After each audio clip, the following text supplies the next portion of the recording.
Hello friends, स्वागत है आप सभी लोगों का इंडियन फ्लाइंग चैनल पर।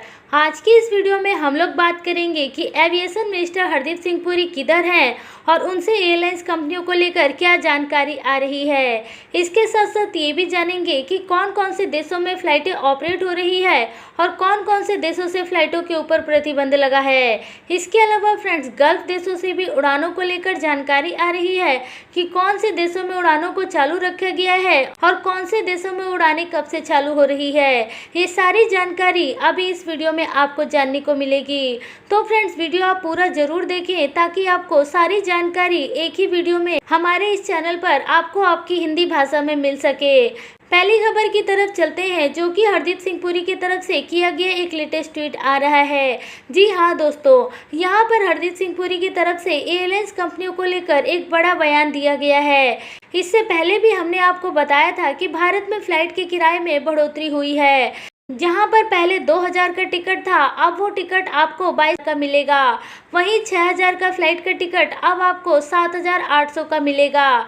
यहाँ पर आपको बता दें कि इसको लेकर विपक्ष की पार्टी कांग्रेस की तरफ से civil aviation minister Hardeep Singh Puri से कई तरीके के सवाल पूछे गए हैं, जिसको लेकर हरदीप सिंह पुरी ने जवाब दिया है कि जब लॉकडाउन के बाद फ्लाइटों को चालू किया गया था तो उस समय फ्लाइटों के किराए को कम रखने के लिए रिस्ट्रिक्शन लगाई गई थी, जिसमें कि फ्लाइट का मिनिमम किराया 2000 रुपये ही था और मैक्सिमम किराया 6000 रुपये रखा गया था।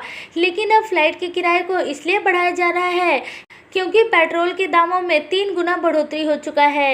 यही कारण है कि यहाँ पर एयरलाइंस कंपनियों के किराए में बढ़ोतरी करने की ज़रूरत पड़ी है, क्योंकि पहले ही एविएशन सेक्टर को काफ़ी ज़्यादा नुकसान हो चुका है और यहाँ पर यदि फ़्लाइटों के किराए को नहीं बढ़ाया जाता है तो एयरलाइंस कंपनियों को और ज़्यादा नुकसान उठाना पड़ेगा। अगली खबर की तरफ चलते हैं, जो कि आ रही है कुवैत से। फ्रेंड्स, कुवैत अब 21 फरवरी के बाद फिर दोबारा से अपनी फ़्लाइटों को चालू करने वाला है। इससे पहले आपको बता दूं कि कुवैत में 7 फरवरी से ही 15 दिन का लॉकडाउन लगा दिया गया था, जिसमें कि कुवैत में सभी अंतर्राष्ट्रीय उड़ानों को बंद करने का फैसला लिया गया था। आपको बताना चाहेंगे कि यहाँ पर कुवैत में ट्रैवल करने वाले लोग, जो लोग भी इस समय दुबई में फंसे हुए हैं, वे सभी लोग 21 फरवरी के बाद कुवैत में जा सकेंगे। लेकिन सभी लोगों को वहां पर लॉकडाउन और बाकी सभी नियमों का पालन करना पड़ेगा। उसके बाद ही वो लोग अपने काम पर वापस जा सकेंगे। इसके अलावा कुवैत की सरकार पूरे 6 सप्ताह के बाद कोरोना वायरस की वैक्सीन फिर दोबारा से शुरू करने वाली है। यहाँ पर आपको बता दें कि कुवैत में जो फाइजर वैक्सीन लोगों को लगने वाली थी, उसकी दूसरी डोज कुवैत को काफ़ी देरी से मिली है, लेकिन अब फाइनली दूसरी डोज भी कुवैत को मिल चुकी है। तो अब कुवैत की सरकार उन लोगों को वैक्सीन लगाने का काम शुरू करेगी जिनको की वैक्सीन का एक डोज लग चुका है या फिर जिन्होंने अपना रजिस्ट्रेशन करा रखा है। आगे बढ़ते हैं और अगली खबर यहाँ पर मलेशिया जाने वाले लोगों के लिए आ रही है। फ्रेंड्स, आप में से बहुत सारे लोग मलेशिया को लेकर जानकारी मांग रहे थे, तो आपको बताना चाहेंगे कि यदि आप मलेशिया के लिए जाना चाहते हैं तो एयर इंडिया एक्सप्रेस मलेशिया के लिए अपनी उड़ानों को ऑपरेट कर रही है। जहाँ पर एयर इंडिया एक्सप्रेस भारत के अलग अलग शहरों से कुआलालंपुर के लिए फ़्लाइटों की बुकिंग ले रही है। यदि आप मलेशिया के लिए ट्रैवल करना चाहते हैं तो एक बार एयर इंडिया के कॉल सेंटर में पता कर सकते हैं। इसके अलावा एयर इंडिया एक्सप्रेस की वेबसाइट पर भी जाकर विजिट कर सकते हैं। अगली बड़ी अपडेट की तरफ चलते हैं, जो कि आ रही है इंडिगो एयरलाइंस की तरफ से। फ्रेंड्स, इंडिगो एयरलाइंस का एक विमान जो कि इंदौर एयरपोर्ट के ऊपर से उड़ रहा था, जैसे ही उस विमान में कांच में दरार की खबर आई, उसके तुरंत बाद इंडिगो एयरलाइंस ने इस विमान को इंदौर एयरपोर्ट पर लैंड करा लिया। इस विमान में तकरीबन 100 यात्री सवार थे और ये विमान चेन्नई एयरपोर्ट पर जा रहा था। आपको बताना चाहेंगे कि उतारे गए सभी यात्रियों के लिए नए विमान की व्यवस्था की जा रही है, जिससे कि उनको चेन्नई भेजा जाए। अगली खबर आ रही है यहाँ पर यूनाइटेड एयरलाइंस कंपनी की तरफ से। फ्रेंड्स, यूनाइटेड एयरलाइंस कंपनी हवाई से 3 नए शहरों के लिए अपनी फ़्लाइट की शुरुआत कर रही है। इसके अलावा फिर दोबारा से यहाँ पर इंडिगो एयरलाइंस से ये खबर आ रही है कि इंडिगो एयरलाइंस दुर्गापुर से 3 शहरों के लिए अपनी उड़ानों को शुरू कर रही है।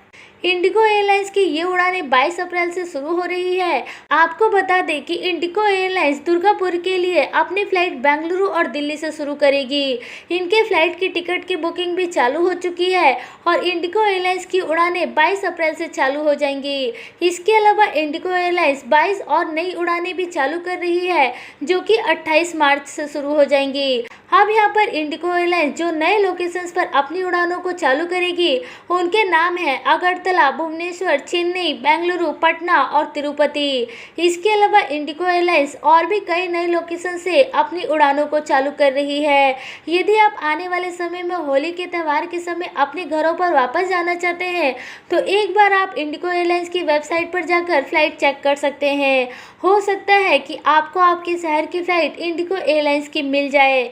अगली खबर की तरफ चलते हैं, जो कि आ रही है साउथ अफ्रीका जाने वाले लोगों के लिए। आपको बताना चाहेंगे कि साउथ अफ्रीका में नए कोरोना वायरस के खतरे के कारण इस समय दुनिया के बहुत सारे देशों ने साउथ अफ्रीका से अपनी उड़ानों को बंद किया हुआ है।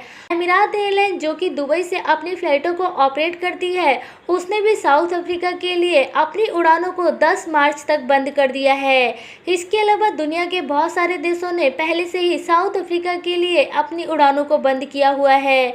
इसके अलावा साउथ अफ्रीका में कोरोना वायरस का जो नया वेरिएंट पाया गया है, उसको देखते हुए साउथ अफ्रीका ने जो भारत की बनाई गई वैक्सीन सीरम इंस्टीट्यूट के द्वारा बनाई जा रही है, ये वैक्सीन साउथ अफ्रीका ने फरवरी के शुरुआती सप्ताह में ही ले लिया था। अब यहाँ पर यह पता लग पाया है कि south Africa 10 lakh vaccine serum institute को वापस भेज रही है। यहाँ पर जो मीडिया से जानकारी आ रही है, उसके अनुसार साउथ अफ्रीका का कहना है कि सीरम इंस्टीट्यूट के द्वारा बनाई गई वैक्सीन केवल हल्के फुल्के कोरोना को ही खत्म कर सकती है। ज़्यादा कोरोना के लिए भारत की बनाई गई वैक्सीन कारगर नहीं है। यही कारण है कि साउथ अफ्रीका भारत की वैक्सीन को वापस कर रही है। अगली खबर की तरफ चलते हैं, जो कि आ रही है एयर इंडिया की तरफ से। एयर इंडिया जो कि कोरोना के मुश्किल समय में भी वंदे भारत मिशन की फ्लाइटों को ऑपरेट कर रही थी और विदेशों में फंसे हुए लोगों को भारत में ला रही थी। आपको बताना चाहेंगे कि एयर इंडिया की फ्लाइट ऑपरेट करने के लिए 1995 पायलट्स और क्रू मेंबर्स को भारत सरकार के द्वारा इस मिशन पर रखा गया था, जिनमें से 583 पायलट्स और क्रू मेंबर्स कोरोना वायरस से बीमार हुए और उनको हॉस्पिटलाइज करना पड़ा। इसके अलावा 19 कर्मचारी एयर इंडिया के ऐसे भी पाए गए जिनके पिछले 1 साल में कोरोना वायरस से जान भी चली गई। ये जानकारी खुद एविएशन मिनिस्टर हरदीप सिंह पुरी ने संसद भवन में बताई है। अगली खबर जो आ रही है वो खाड़ी देशों से आ रही है। आपको बताना चाहेंगे कि खाड़ी देश जैसे कि सऊदी अरेबिया, ओमान और कुवैत जैसे देशों ने लॉकडाउन के नियम को और कड़े कर दिए हैं। इन सभी देशों में मस्जिदों को बंद रखा जा रहा है। इसके अलावा रेस्टोरेंट और होटल्स में भी फुल कैपेसिटी पर लोगों को एंट्री करने पर मनाही है और केवल 50% की कैपेसिटी पर ही इनको चालू रखा गया है। इसके अलावा रात में भी लोगों को घरों से निकलने पर लिमिटेशन लगा दी गई है। इस तरीके के सभी एहतियात कदम वहां की सरकार के द्वारा उठाया जा रहा है कि नए कोरोना वायरस का सिलसिला और आगे ना बढ़े, उससे पहले ही लोगों को वैक्सीन लगा दी जाए। आपको बता दो कि इन देशों में वैक्सीनेशन की शुरुआत हो चुकी है और वैक्सीन अमेरिका से भी आ चुकी है और नागरिकों को वैक्सीन लगाने का काम भी शुरू कर दिया गया है। अगर बात करें उड़ानों को लेकर तो केवल सऊदी अरेबिया ने ही अपनी उड़ानों पर प्रतिबंध लगा रखा है। इसके अलावा कुवैत ने ये जानकारी दे दी है कि वे 21 फरवरी से अपनी अंतर्राष्ट्रीय बॉर्डर को खोल रही है और इसके अलावा ओमान ने पहले से ही अपनी उड़ानों को दुनिया के लगभग सभी देशों से चालू कर रखा है। तो फ्रेंड्स, आज की इन खबरों में फिलहाल इतनी ही जानकारी रखते हैं। वीडियो यदि आप लोगों को अच्छी लगी है, काम की लगी है, तो वीडियो को जरूर लाइक करें। चैनल को यदि आपने अभी तक सब्सक्राइब नहीं किया है तो सब्सक्राइब करके बेल आइकन जरूर दबा दें, ताकि सभी लेटेस्ट वीडियो आपको हमारे इस चैनल पर मिलती रहे। क्योंकि हम यहाँ पर आप सभी लोगों के लिए एयरलाइंस और ट्रैवल से जुड़ी हुई सारी जानकारी एक ही वीडियो में लेकर आते रहते हैं।